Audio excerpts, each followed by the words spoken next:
Так.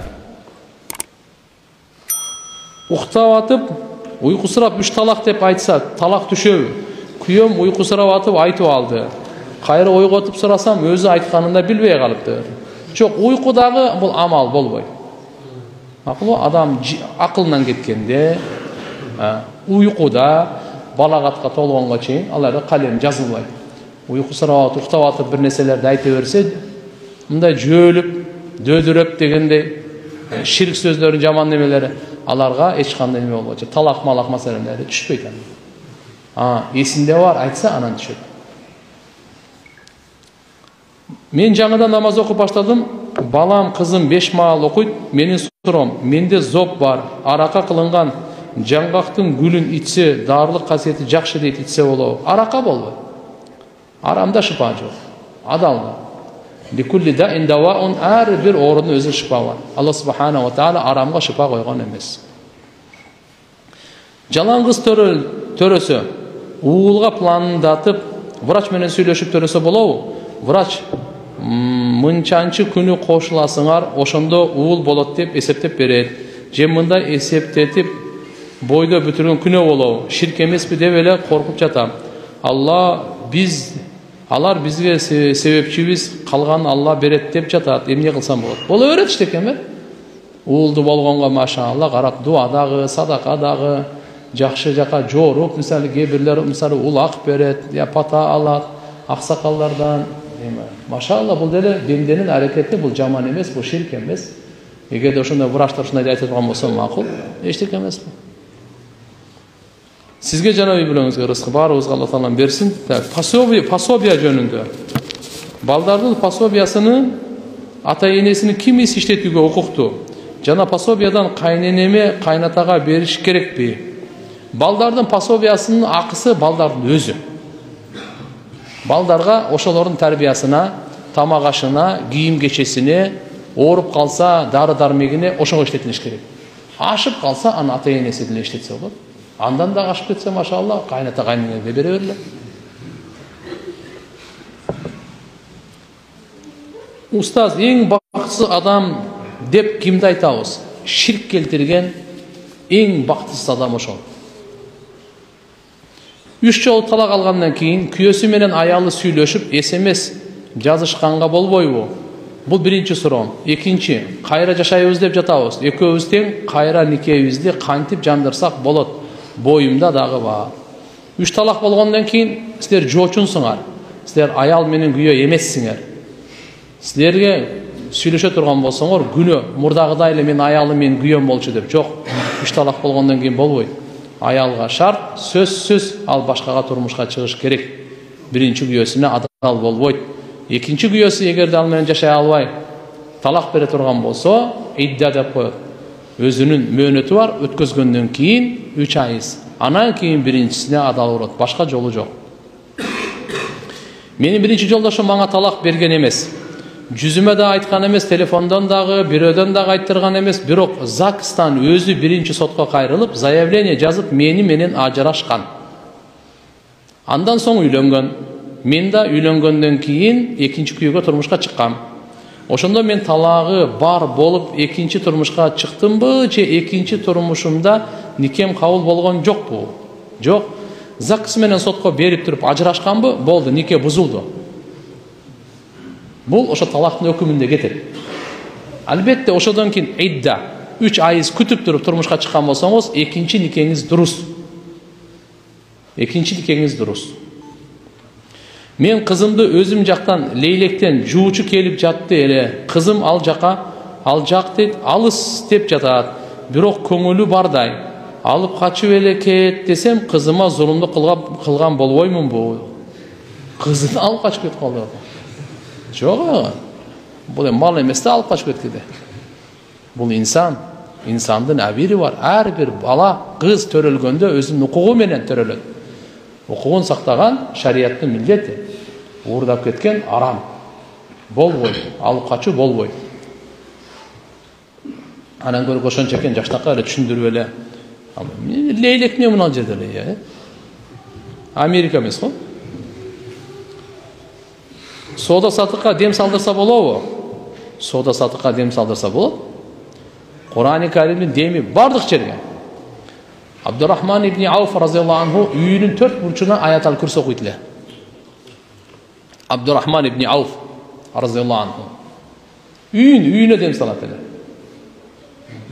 Jin, şeytan, göz, жаман, сыйқыр, ар балакеттер көп те көзгө көрүнбөгөн илешкендердин бардыгы.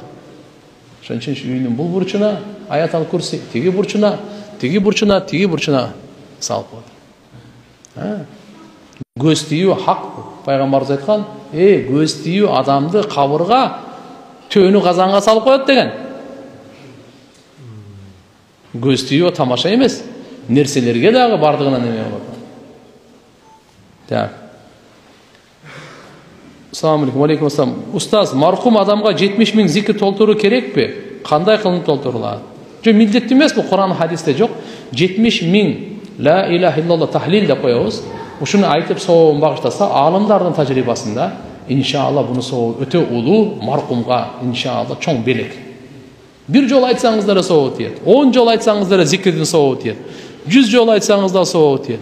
Бирок ушу машалла уламалар ушулардан тажрыйбадан өткөрүп көргөн 70 000 жолу эми машалла өзүнө жараша соолуп кетти. Намаз учурунда кичине зара тез-тез кыстап жатат, чыгып кеткенсип эмне кылсам болот? Намаздан алдын бошонуп алыңыз.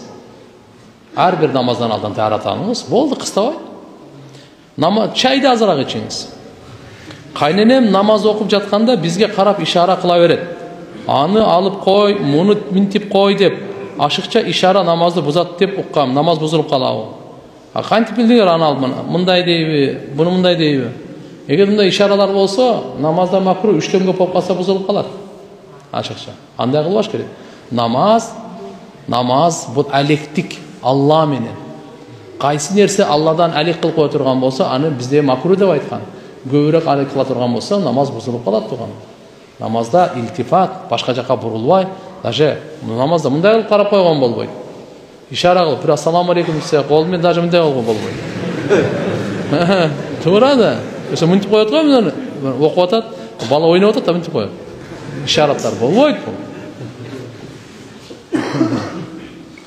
Моргко иштесе болобу, же шариятка каршыбы? Моргко иштесеңиз болот. Бирок ошо моргтун адебин үйрөнүп алың да. Моргко ал жерде өлүктөр да. Өлүктөр менен кандай иштеш керек? Өлүктү жуугандан кийин гусул кылып алыш керек. Бизде мустахаб амал. Качан эле любой эле өлүккө кирип жуусаңыз, чыккандан кийин гусул кылып алыңыз.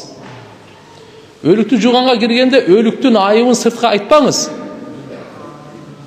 Эги кыйшыгып калыптыр, бир көзү ачылып калыптыр, бир жерде тагы бар экен, бир жерде дагы операциясы бар экен, тигинде экен, мондай экен. Айтпаңыз, болбойт. Жууганда жакшынакай жууш керек. Уяктуу жерлерин жашырып коюш керек. Көз ачылып койсо жумуп коюш керек. Эги түшүп калган болсо байлап коюш керек. Ортун өзүнүн эмеси бар мортуна деп. Кыла турган болсоңуз, ошону адеби менен тияк-бияк. Бул айвандай мамиле кылбаш керек. Аяка буту колунан кармап тияка ыргытып, буну буяка ыргыта турган. Жок. Тирүү кезинде адам кандай урмат сыйлуу, өлгөндөн кийин да ошондой урмат сыйлуу турган, билип кой. Тирүү кезинде путун сындырган болбойт, өлгөндөн кийин да чапкан болбойт. Кескен тиякта турсун. Кээде эми зарылчылыкта шектенип кесүүлөргө болуп атпайбы? Уламалардын көбү жакшы эмес деген буга. Кой бирөө андай берип койду, мындай берип койду деп ата эми кестирген калып барат. Кээ бирлер жөн эле эптеп бир мүчөлөрүн алып калыппы же тияк кылганга кестирет. Жакшы эмес да булардын баарына моргко иштей турган болсоңуз, адемдин эмелерин, атайы шариаттын илимин баарын карап, билип, үйрөнүп, анан барып иштейм. Тамла биз жакында халал кафе ачайын деп жаттык эле, ошого Муслим деп атын койсок болобу? Баламдын аты боло берет. Анан күйөөм ичип жатат, анча-мынча бир тууганынан айрылган сыгылып эле иче берет. Эмне кылсак ичпей калат, рахмат. Даватка чыгып жибергиле. Неге сыгылат? Жүрөк эмне үчүн сыгылат? Алланы эстебегенде сыгылат. Алланы эстесе, Алла Таала жүрөктү кең кылат. Сыгылбайт. Кыжалат болбойт. Арак ичпесе, акыл эси жайында болот. Туугандарга жакшы мамиле кылат. Арак ичип таштаган үчүн ага эмне кылыш керек? Мечитке сабакка келиш керек. Даватка чыгыш керек. Убактысын туура пайдалансын. Билбей талак ала албай, анан экинчи күйөөгө тийип, нике окутуп, 3 балалуу болдум. Биринчи күйөөм талак бербейм дейт. Эмне кылсам болот? Азыр күйөөм балдарымдын атасы Москвада, келсе жашасам болбойбу чогуу? Билбей талак албай. Мындайда талак албай экинчи күйөөгө чыккан болбойт да, кантип болсун эми? Бул арам да. Ажырашып же болсо ажыраштык десин, талак берген болсун, же болсо сот менен азыркындай закыстары кыркылган болсо, андан кийин иддасын күтүп, анан кийин башка чыгыш керек. Истигфар, тооба кылыш керек экен мындай. Ушундай көйгөйлөр илимсиздиктен, динден узак, ахиретти унутуп калгандыктан аябай көп да. Менчиктештирип алгансып бир орунда жума намазын окуш макру деди имам Хатиптин замы. Жо мындай бир ошо меники деп коюп дайындап албаш керек. Ким биринчи келсе сап ошонуку. Аны келип сен тургузуп, аны отуруп ала турган дагы болбойт. Бизде сапта чоң кичине, бай кембагал, кул бадыша каралбайт. Алланын алдында биз баарыбыз теңбиз, баарыбыз бирбиз. Ким биринчи сапка келсе, ошол акылуу болот, ошол турат. Албетте келип кокустанын бир ажатканага зарыл болуп калды дагы, бир жай намазын же бир нерсесин коюп кеткен болсо, анын ордуна отурбаш керек. Ал менчиктеп койгон жок, просто учуруна чыгып келейин деп атат ал. Аны андай эле көрбөш керек. Андай ушунчалык келе турган болсо, эртерээк кел дагы жандан алып ал, сен эмне кыласың бирөөнү? Бир ок менен 3-4 кекилик атсаң арам болбойбу? Бисмилла деп. Бир ок менен кантип атат эми 3-4 кекилик? Мынаны туштап туруппу? Чашма болушу мүмкүн да. Кандай болбосун туугандар, аша чаап кыйратуу болбойт. Жешинче ал болду. Канча үйбүрө бала чыккан жетет, ошончо жешинче ал. Бисмилла Аллаху акбар дей турган болсом мен, бирок чашманыкы кичине ихтиятташ керек. Бизде тешүү эмес, кесүү. Тешүү бөлөк. Тик тешип кетет, макулбу, кээде кан деле чыкпай калат. Кесип кетүү бул бөлөк нерсе. Алымдардын ортосунда чоң талаш бар. Ошон үчүн мисалы жаага, же болсо кайсы ок мийиздүү болсо, ошолордун адалы. Эгерде мийиз эмес, жөн томолок болсо, ал тешпейт. То есть ал кеспейт, бул тешип кетет. А бизде кесүү шарт. Мына нерселерди эми ушул уга чыккандар караш керек. Кээде азыр бүгүнкү пулялар да аты күчтүү болуп калды. Бир жеринен мына жактан этин терисин кошо алып чыгып кете тургандай болду. Кан чыгара турганачы, андай болсо бир кеп бол. Ошо этияттуулукка бирок мына чашмалардын маселесин караш керек. Чашмаларга мен жеке мен өзүм оюмча макул эмес.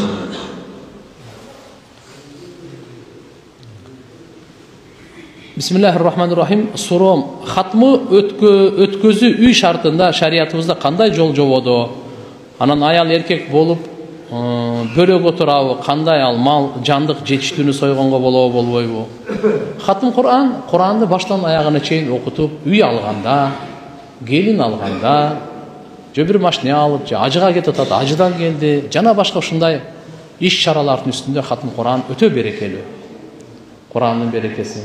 Анан эгерде мүмкүнчүлүккө карап туруп, мейли канча чыгарып койсо деле болот. Жакшы адамдарды, намазган адамдарды, туугандарды чакырып чай берип койгула. Албетте эркектер өзүнчө, аялдар өзүнчө турсун. Мен турмушка чыкканыма 7 жыл болду, ата энем мажбур бергендер. Ушул үйгө келгенден бери ичим караңгы, жүрөгүм сыгылып, качан да болсо ажырашам деген ой кыйнады. 3 балам бар. Ошолор үчүн деп жашап жүрдүм, сабыр кылып, бирок кыйналып кеттим. Эми 3 баласы болгондон кийин эми айланайын. Качан келдиң ана бул үйгө? Ошо Кудайга шүгүр деп, бардыгы эң биринчи тобаны күчөйткүлө, истигфарды күчөйткүлө, намазды күчөйткүлө, үйдөгү иман сабагы, дин таалимин күчөйткүлө. Кудай кааласа бардыгы орундайт. Кысылгандын себеби бардыгы динсиздиктен. Иман, дин келе турган болсо, барына каниет кылып, Алла Таалам ачкалыкта рахат берет туугандар. Менде кыска суроо болуп атат. Ажеке, Кытайда искусственный солнце жасашыптыр. Ошону шариятта кандай карайт? Туурабы ошондой күндү жасаганы? Искусственный солнце дейби? Бирок бизге келе элек ошол дейт. Бизге жарыгы келе элек дейт. Искусственный солнце. Макет жасап алып, искусственный солнце. Ана күндө, ана күндө, ананы күн деп айтады. Андай ойыншықтарды әркім жасай береді ал. Ана Алла Тааланың күнүнө 1.300.000 жер батат ошол жерге. Кытайдын ончугу эмес да ал. Мен өзүм оштон болом, Бишкекте жашайм, кээде ошто деле көп туруп калам. Менин суроом, ошондо намазым кайсыл жакта касыр болуп окулат? Кайсыл жерде мусафир болсоңуз, ошол жерде касыр окулат. Үйүңүз каерде, ошону айтам. Эгерде ошто дагы Бишкекте да үйүңүз жок болсо, экөөндө теңчи, анда икама. Икама дегени каерде туруктуураксыз. Ошол жер сиздики болот дагы, экинчи жерге өткөнүңүздө ал жерде 15 күндөн аз болсо касыр окуйсуз. 15 күндөн көп болсо ал жерде да толук окуйсуз. Албетте Ош менен Бишкектин аралыгында жолдо касыр окуйсуз. Бала багып алуу боюнча эркек бала болсо аялга, кыз бала болсо эркекке махрам кылуу үчүн эмизип коюш керек дегениңизди угуп, биз эркек бала багып алганбыз 5-6 жашта.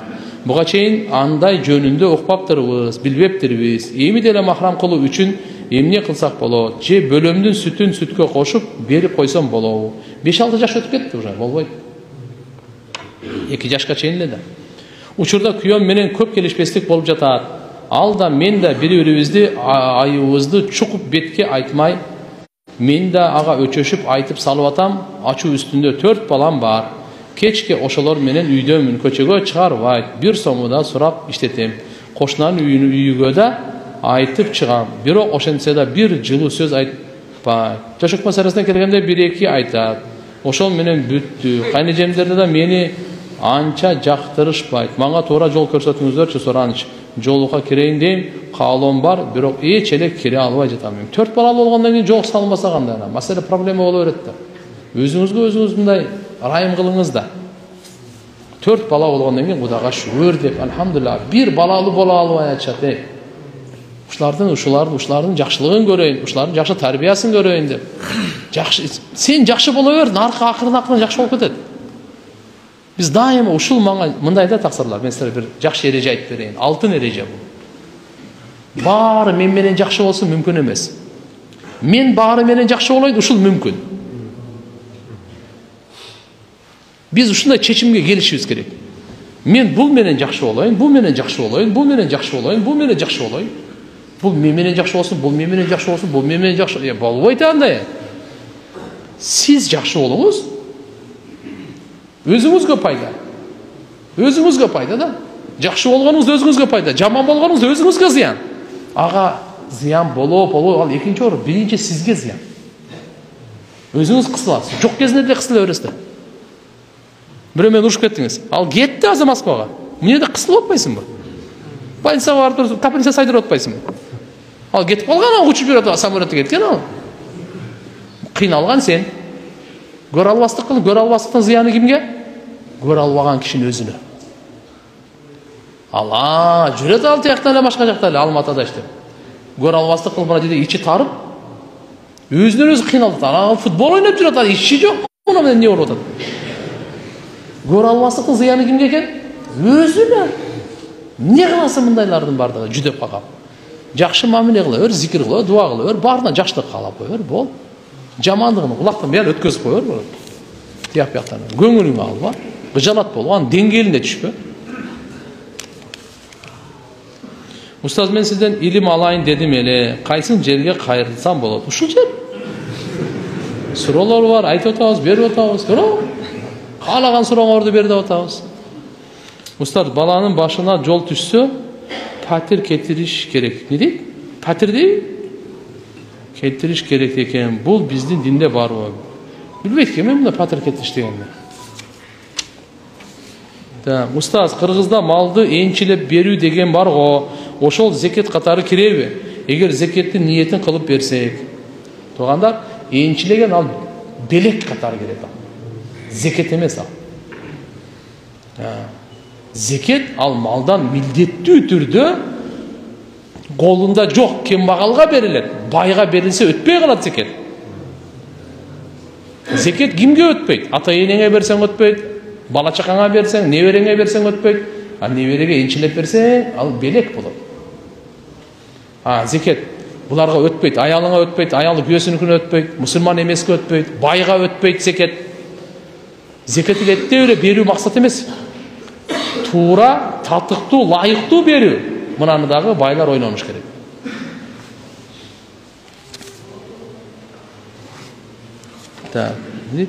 Namazda zikirdi adamlar emne üçün okuydu? Düşünüksüz. Кейбіреулер айтат, уақытыны текке кетирет деп айтат. Жана зикирди, намазды өтүп кеткен капырларга багыштаса болобу? Же тирүү капырларга хидаят жолуна ислам динин келиш үчүн бай капырларга Ипон, Маск, Рональд, Трамп, Конор, Макгрегор же болбосо болбойбу, же күнөө болобу? Машалла. Жүрөгүндө машалла ниетен. Намазды, зикирди адамдар Алланын буйругу ошон үчүн окуйт. Биз Алланын колубуз, буйрукту аткарганга милдеттүүбүз, ошон үчүн окуйбуз. Экинчиден билип коюңуз. Капырларга истигфар кылган чоң күнөө. Namaz zikirdi bağışlagan tiyakta tursun. Tirülörüne hidayаттын duasını kılsanız bolot. Tirülörüne hidayаттын duasını kılsanız bolot. Ya Allah hidayat ver, hidayat ver. Soğuptu bersen bağışlasan bolboy. Zikir namazı soğun bolboy. Kafir, oşanın günösün geçir desen özün de oşalarla şerik bolup kalışın mümkün, korkunuş var. Ötkön kufurda ölgönlere bolboy. Trump Macgregor'da hidayat ver dep dua kıl. Hidayat ver dep dua kıl. Soğuptu verse bolboy. Çünkü vakt bolup kaldı. Azan aytanda boluptu.